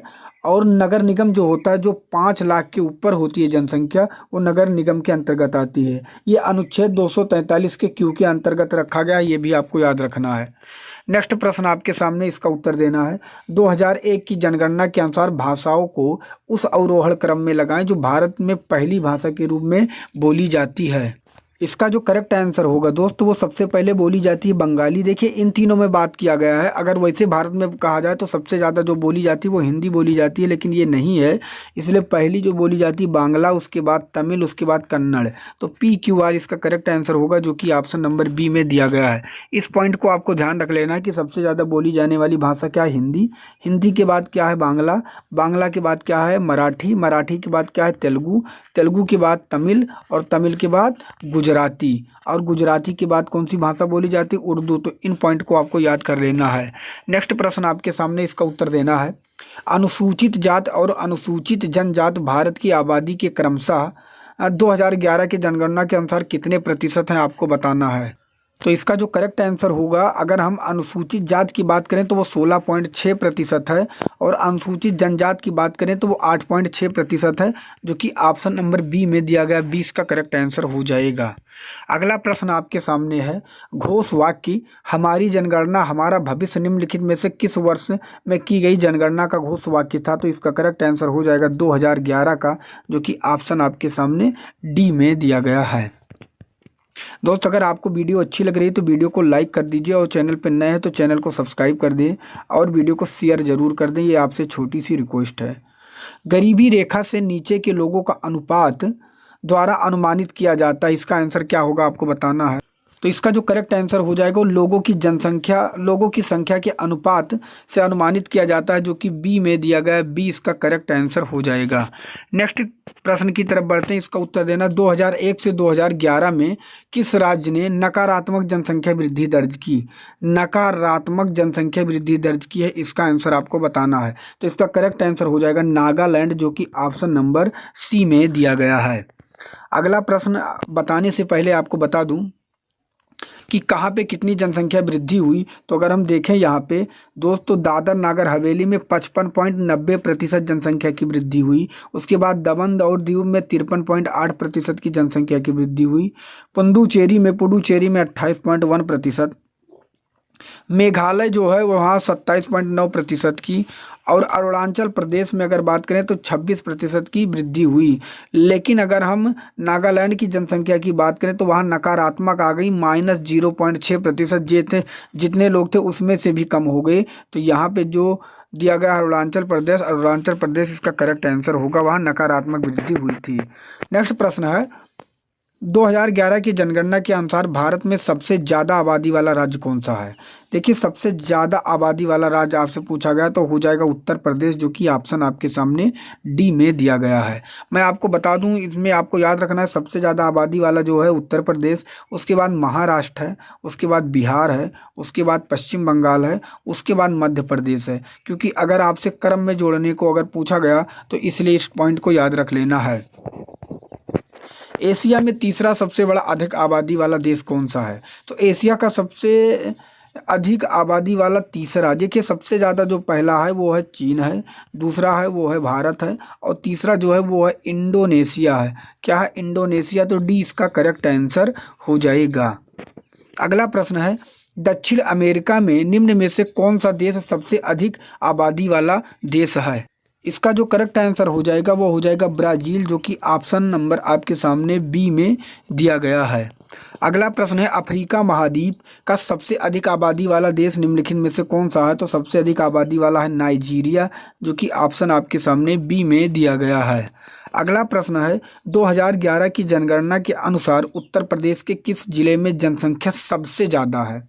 तो इन चारों में जो सबसे ज़्यादा इलाहाबाद की जनसंख्या थी वो थी इलाहाबाद, जो कि प्रयागराज नाम से जाना जाता है। सी इसका करेक्ट आंसर हो जाएगा। नेक्स्ट प्रश्न है, भारत में कितने वर्ष के अंतराल के बाद जनगणना की जाती है, आपसे पूछा गया। तो इसका करेक्ट आंसर हो जाएगा 10 वर्ष, जो कि ऑप्शन आपके सामने सी में दिया गया है। अगला प्रश्न दोस्त, मैं बार बार कह रहा हूँ, अगर आपके यूपी पुलिस का एग्जाम है तो आप विश्वास करके इन सभी क्लासों को देख लीजिएगा, नहीं आप बहुत पछताएंगे। मैं बार बार ये आपसे रिक्वेस्ट कर रहा हूँ। वर्ष 2011 की जनगणना के अनुसार पुरुष स्त्री का अनुपात के बारे में कौन सा युग्म सही है, आपको बताना इसका आंसर क्या होगा। तो इसका आंसर अगर हम देखें तो होना चाहिए 1000 पुरुष और 943 स्त्री, लेकिन यहाँ पे लगभग ये जो दिया गया है तकरीबन 940 नहीं, यहाँ 943 होना चाहिए, लेकिन कहीं कहीं 940 भी दिया जाता है महिलाओं का। तो ये जो दिया गया ये इसका करेक्ट आंसर हो जाएगा। अगला प्रश्न आपके सामने, इसका उत्तर देना है। 2011 की जनगणना के अनुसार सबसे अधिक निरक्षरता वाला राज्य कौन सा है। तो सबसे अधिक निरक्षरता वाली बात करें तो वह है बिहार, जो कि ऑप्शन आपके सामने ए में दिया गया है। और सबसे अधिक साक्षरता वाली राज्य की बात करें, सबसे अधिक साक्षरता वाली राज्य की बात करें तो कौन सा है, केरल। ये भी आपको याद रखना है। अगला प्रश्न है, यूएन रिपोर्ट 2011 के अनुसार कौन सा देश 5 साल में कम उम्र वाले शिशुओं की मृत्यु दर में सबसे ऊपर है। तो इसका करेक्ट भी आंसर हो जाएगा भारत, जो कि ऑप्शन डी में दिया गया है। अगला प्रश्न है, वे दो देश जहां सार्वजनिक जीवन में महिलाओं की भागीदारी सबसे अधिक है। तो सबसे अधिक अगर जो है वो है स्वीडन और फिनलैंड में, जो कि ऑप्शन आपके सामने सी में दिया गया है। सी इसका करेक्ट आंसर हो जाएगा। 15 अगस्त 1999 को भारतवर्ष की आबादी अनुमानतः कितनी हो गई थी? तो आप ये बताइए, 15 अगस्त 1999 की बात किया जाए तो 1999 में लगभग 100 करोड़ थी, और 2011 में क्या हुआ, ये बढ़ के 121 करोड़ प्लस हो गई है। ठीक है, 2021 की जनगणना डिजिटल जनगणना होनी थी, जो कि अभी कंफर्म नहीं है। तो इन सभी पॉइंट को याद रखना है आपको। देखिए, मैं अब कुछ पॉइंट बताऊंगा, उसे भी आपको नोट डाउन कर लेना है दोस्त, क्योंकि मैं चाहता हूं कि अगर आप हमारे क्लास से पढ़ रहे हैं तो आपके एक भी पॉइंट ना छूटें। विश्व जनसंख्या दिवस आपसे पूछ लिया जाए तो 11 जुलाई को मनाया जाता है, ये भी आपको याद रखना है। आगे पूछा जाए, भारत की जनगणना का विषय किस सूची में सम्मिलित है? तो संघ सूची में है, ये भी पॉइंट याद रखना है। जनसंख्या के अध्ययन को क्या कहा जाता है? तो उसे हम कहते हैं डेमोग्राफी, ये भी आपको याद रखना है। अगला है कि भारतीय संविधान का किस धारा के अंतर्गत जनगणना कार्य संघ सरकार को सौंपा गया है? तो किस, देखिए यहाँ पे थोड़ा सा मिस्टेक होगा टाइपिंग। भारतीय संविधान की किस धारा के अंतर्गत जनगणना का कार्य संघ सरकार को सौंपा गया है? तो धारा 246, ये आपको याद रखना है। भारत में पहली बार आंशिक जनगणना तत्कालीन गवर्नर लॉर्ड मेयो के काल में कब हुई थी? तो वो हुई थी 1972 में। किसके काल में? लॉर्ड मेयो के काल में। लॉर्ड रिपन द्वारा नियमित प्राधिकृत रूप से पहली बार जनगणना अगर नियमित पूछा जाए तो कब हुआ था? 1881 में। किसके द्वारा? लॉर्ड रिपन के द्वारा। और भारत की प्रथम जनगणना के आयुक्त कौन थे आपसे पूछा जाए तो हेनरी प्लाउडेन थे, ये भी आपको याद रखना है। पहली बार जाति आधारित जनगणना कब हुई? जाति आधारित जनगणना 1931 में हुई, ये भी पॉइंट याद रखना है। भारत में जनगणना का कार्य किसके निर्देश के अनुसार होता है? तो एक गृह मंत्रालय के अधीन महापंजीयक या जनगणना आयुक्त के निर्देशानुसार होता है। भारत में 1911 से 1921 के दशक में जन्म वृद्धि दर न्यूनतम रही, इसलिए इसे क्या कहा जाता है? इसे कहा जाता है महाविभाजक वर्ष। ये पॉइंट आपको याद रखना है। अगला प्रश्न आपके सामने है, इसका उत्तर देना है। वर्ष 1951 में जन्म वृद्धि दर अधिकतम रही थी, इसलिए इसे क्या कहा जाता है? अगर 1951 में जन्म वृद्धि दर अधिकतम रही थी, इसलिए इसे क्या कहा जाता है? इसे लघु विभाजक वर्ष कहा जाता है। स्वतंत्र भारत की पहली जनगणना कब हुई थी, जिसमें 14 सवाल सम्मिलित किए गए थे? ठीक है, आपसे पहला प्रश्न पूछ सकता है कि स्वतंत्र भारत की पहली जनगणना में कितने सवाल सम्मिलित किए गए थे? तो आपको याद रखना है 14 सवाल। और कब हुई थी? तो 1951 में। भारत की प्रथम पूर्ण कंप्यूटरीकृत जनगणना कब की गई? तो वो की गई थी 2001 में, ये पॉइंट भी आपको याद रखना है। किस वर्ष की जनगणना भारत के 15वीं जनगणना थी? तो वो थी 2011 की। ठीक है, अगर किस वर्ष की जनगणना भारत की स्वतंत्रता के बाद की 7वीं जनगणना थी?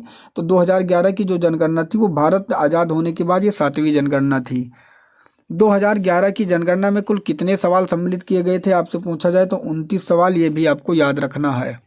अगला प्रश्न है, वर्ष 2011 की जनगणना के आयुक्त कौन थे? तो सी चंद्रमौली, ये भी आपको याद रखना है। भारत में विश्व का कितना प्रतिशत जनसंख्या निवास करता है? पूरे विश्व का तो 17.5%। अगला प्रश्न है, भारत विश्व के केवल कितना प्रतिशत भूभाग पर विस्तृत है? तो पूरे विश्व का 2.4% भूभाग पर विस्तृत है। भारत की कुल जनसंख्या कितना है? तो भारत की कुल जनसंख्या जो है 121 करोड़ है, जो कि 2011 की जनगणना के अनुसार है। विश्व की कुल जनसंख्या में भारत की प्रतिशत कितना है? तो 17.5%, ये भी आपको याद रखना है। अब हम कुछ उत्तर प्रदेश के बारे में बात करेंगे, उसे भी जान लेना है। सर्वाधिक जनसंख्या वाला राज्य अगर कौन सा आपसे पूछा जाए तो सर्वाधिक जनसंख्या वाला राज्य कौन सा? उत्तर प्रदेश। ठीक है, उसके बाद महाराष्ट्र, उसके बाद बिहार। न्यूनतम जनसंख्या वाला राज्य बात करें तो सबसे पहले सिक्किम है, फिर मिजोरम है, फिर अरुणाचल प्रदेश है। सर्वाधिक साक्षरता वाले राज्य कौन से हैं? अब यहाँ पे साक्षरता वाली राज्य पूछा गया था। ठीक है, तो साक्षरता में सबसे ज़्यादा केरल है, फिर मिजोरम है, फिर त्रिपुरा। फिर न्यूनतम साक्षरता वाला राज्य पूछा जाए तो कौन सा है? बिहार। आगे सर्वाधिक जनसंख्या वाला राज्य पूछा जाए, सर्वाधिक जनसंख्या वाला जिला, अगर जिला पूछा गया दोस्त तो महाराष्ट्र का ठाणे जिला। अब अगर राज्य पूछा जाएगा तो उत्तर प्रदेश, और उत्तर प्रदेश का कौन सा जिला है? इलाहाबाद। कौन सा सर्वाधिक जनसंख्या वाला उत्तर प्रदेश का कौन सा जिला है? यूपी का इलाहाबाद। न्यूनतम जनसंख्या वाला जिला पूछा जाए तो अरुणाचल प्रदेश का एक डिस्ट्रिक्ट है दिबांग घाटी, ये भी आपको याद रखना है। अधिक आबादी वाला जिला पूछा जाए तो अधिक आबादी वाला राज्य पूछा जाए तो कौन सा, उत्तर प्रदेश, इन्हें भी याद कर लेना है। देखिए दोस्तों, मैं कम समय में अधिक प्रश्न आपको हल करवाना चाहता हूँ क्योंकि आपके पास भी कम समय है, तो इसलिए इसको नोट डाउन कर लीजिएगा, 2 बार रिवीजन करेंगे, इसका आंसर और ऑटोमेटिक आपको रट जाएगा। नेक्स्ट प्रश्न है, सर्वाधिक घनत्व वाले राज्य कौन से हैं? तो सर्वाधिक घनत्व वाले राज्य है बिहार, जो कि 1106 वर्ग किलोमीटर है। उसके बाद पश्चिम बंगाल है, जो कि 1028 वर्ग किलोमीटर है। न्यूनतम घनत्व वाले राज्य कौन से हैं? तो अरुणाचल प्रदेश, जो कि 17 व्यक्त वर्ग किलोमीटर है। ठीक है, सर्वाधिक घनत्व वाले राज्य पूछा गया है तो आपको पता हो गया, न्यूनतम घनत्व वाले राज्य, ये भी आपको याद कर लेना। लिंगानुपात की बात करें तो शीर्ष लिंगानुपात कितना है? 919, ये आपको याद रखना, 1000 में कितना? 919 शिशुलिंगानुपात है। सर्वाधिक लिंगानुपात वाला राज्य कौन सा है? तो केरल, जो कि 1084। ठीक है, तमिलनाडु में 996, आंध्र प्रदेश में 993। लिंगानुपात का मतलब होता है 1000 पुरुष पे कितनी लड़कियां? 919 लड़कियां। सर्वाधिक लिंगानुपात मतलब 1000 पुरुष पे लड़के कितना है? 1000, लड़कियां कितनी है? 1084। इसलिए सर्वाधिक लिंगानुपात पूछा गया तो केरल में, दूसरे स्थान पे तमिलनाडु पे, तीसरे पे आंध्र प्रदेश में। न्यूनतम लिंगानुपात वाला पूछा जाए तो हरियाणा कितना? 879। इनको भी आपको याद लेना, जो कि बहुत इंपॉर्टेंट है। ये आगे मैं जो बता रहा हूँ इसे भी याद कर लेना। 2011 की जनगणना में उत्तर प्रदेश की कुल जनसंख्या कितनी थी? उत्तर प्रदेश का मैं बता रहा हूँ तो 1998 12,341 याद कर लेना है। ठीक है, जिसमें पुरुष और महिला क्रमशः, ये आपको संख्या याद कर लेना। ये कोई खास इंपॉर्टेंट नहीं है लेकिन मैंने लिख दिया है, ये याद कर लेना है। उत्तर प्रदेश का लिंगानुपात कितना है? तो 912 महिला कितने पर? 1000 पुरुष पर, ये भी याद रखना है। ठीक है, पुरुष साक्षरता अगर पूछा जाए उत्तर प्रदेश में तो 77% है, और महिला साक्षरता पूछा जाए तो कितना है? 57% है। ये भी पॉइंट आपको याद करना है। उत्तर प्रदेश की जनसंख्या पूरे देश की जनसंख्या का कितना है? तो 16.51% है। कुछ इम्पोर्टेंट जो प्रश्न बनते हैं उसे भी हम देख लेंगे। फरवरी 2021 में केंद्रीय वित्त मंत्री निर्मला सीतारमण ने अपना बजट भाषण में पुष्टि की कि 2021 की जनगणना भारत में पहली बार डिजिटल जनगणना होगी। पूछा जा सकता है कि भारत में पहली डिजिटल जनगणना कब होगी, तो इसकी घोषणा कब हुई थी? तो 2021 में। ठीक है, 2021 की जनगणना 16 भाषाओं में होगी, ये भी आपको याद रखना है। जो 21 की जनगणना के बारे में बात की थी, कितने भाषाओं में? 16 भाषाओं में, ये भी याद रखना है। 15वीं भारतीय जनगणना 2011 में ली गई थी। आपसे पूछा जा सकता है 15वीं जनगणना कब हुई, तो कब कहेंगे आप? 2011 में। स्वतंत्र भारत के बाद 7वीं जनगणना कब की हुई? तो 2011 में। ठीक है, भारत का दुनिया का सबसे अधिक जनसंख्या वाला देश है, ये भी याद रखना है। भारत जो है दुनिया का सबसे अधिक जनसंख्या वाला देश है। भारत में जनसंख्या कितनी है? 139 करोड़ हैं इस समय। ठीक है, ये याद रखना है। भारत में दुनिया की आबादी का कितना प्रतिशत है? तो 17.7%। भारत में जनसंख्या घनत्व कितना है? तो 382 प्रति वर्ग किलोमीटर, ये भी याद रखना है। भारत में पहली जनगणना वायसराय लॉर्ड मेयो के शासनकाल में 1872 में की गई थी, ये भी याद रखना है। और भारत में पहली आधिकारिक जनगणना वायसराय लॉर्ड रिपन के कार्यकाल में 1881 के द्वारा की गई थी, ये 1881 में की गई थी, ये भी पॉइंट याद रख लेना है। कुछ और इम्पोर्टेंट है कि भारतीय सांख्यिकी की जनक कौन है? तो पीसी महालनोबिस, ये भी आपको याद कर लेना है। भारतीय सांख्यिकी दिवस कब मनाया जाता है? तो 29 जून को, ये भी आपको याद कर लेना है। किसके उपलक्ष्य में? तो पीसी महालनोबिस के जन्मदिन के उपलक्ष्य में मनाया जाता है। भारत में सर्वाधिक जनसंख्या वाला राज्य कौन सा है? तो उत्तर प्रदेश। और भारत में सबसे कम जनसंख्या वाला राज्य तो सिक्किम। सबसे अधिक जनसंख्या वाला केंद्र शासित में पूछा जाए तो दिल्ली, और सबसे कम जनसंख्या केंद्र शासित वाला पूछा जाए तो लक्षद्वीप। सर्वाधिक जनसंख्या वृद्धि वाला राज्य पूछा जाए तो मेघालय, और सबसे कम जनसंख्या वृद्धि वाला जो कि नागालैंड, जो कि -6% में चला गया था नागालैंड।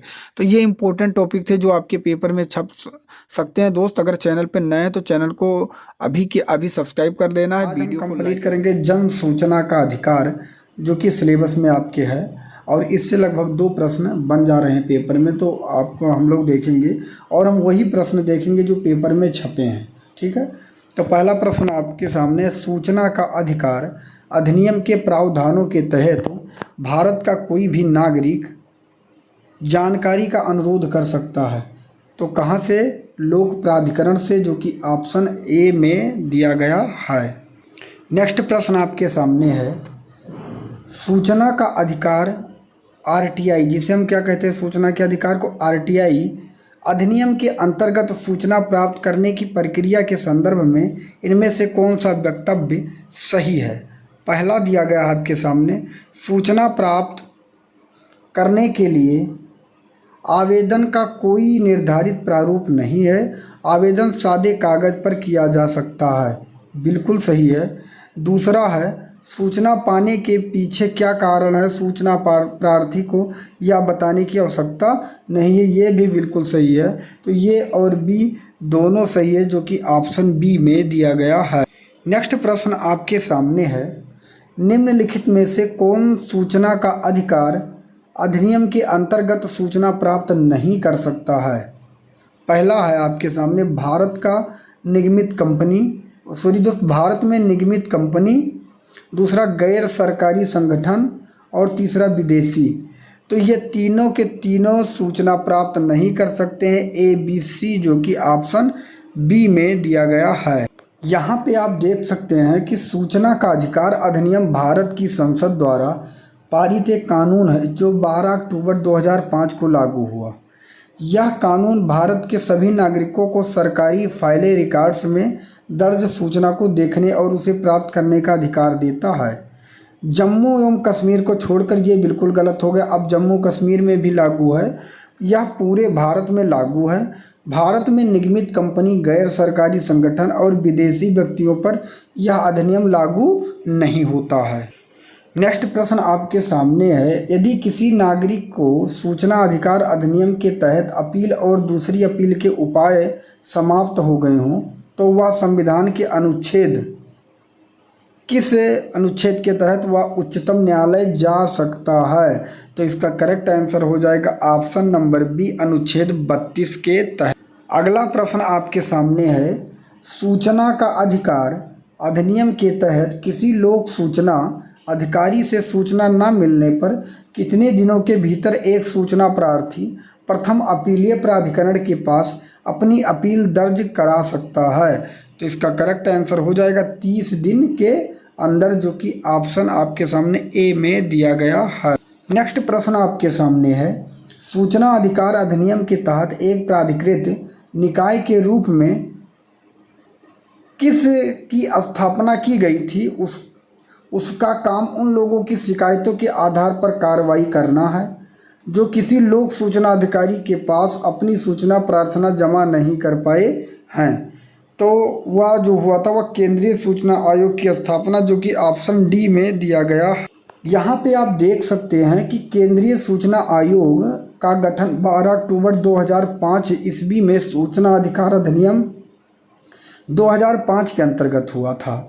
इस आयोग का मुख्य कार्य उन लोगों के सूचनाओं पर कार्य करना है जो सूचनाओं को केंद्रीय पब्लिक सूचना अधिकारी या राज्य पब्लिक सूचना अधिकारी या किसी अन्य सूचना अधिकारी तक किसी कारणवश नहीं पहुंच पाते हैं।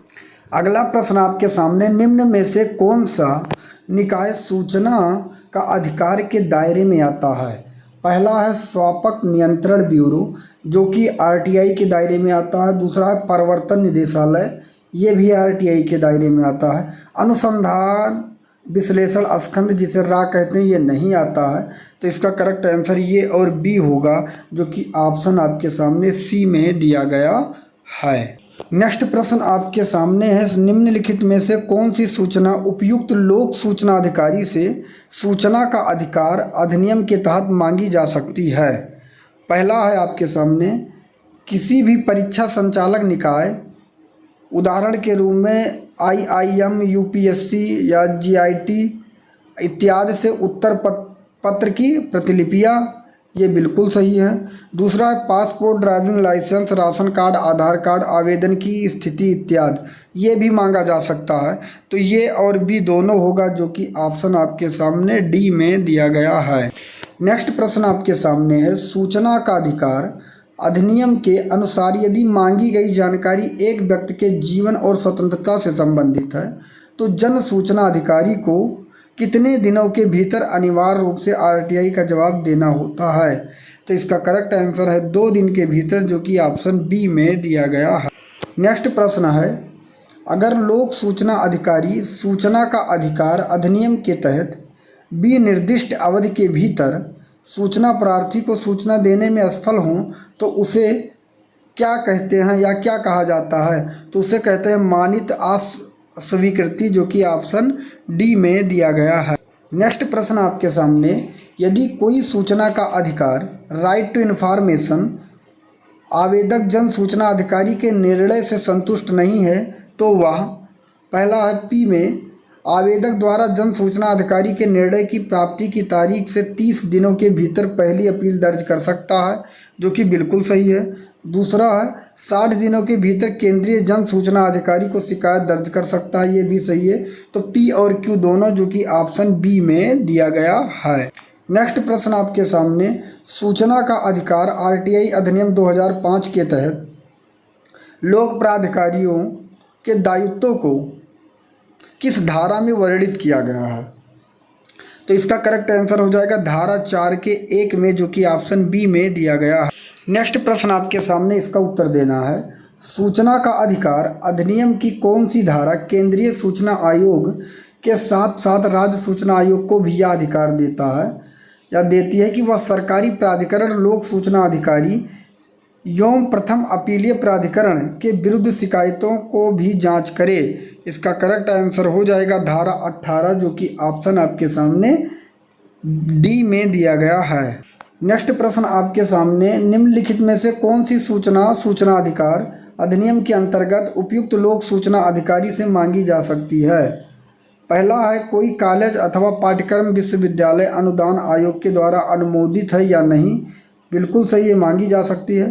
दूसरा है सांसद विधायक निधि का इस्तेमाल तथा ग्राम पंचायतों के व्यय का विवरण, ये भी, जो कि ऑप्शन ए और बी दोनों सही हो जाएगा, जो कि ऑप्शन ए में दिया गया है।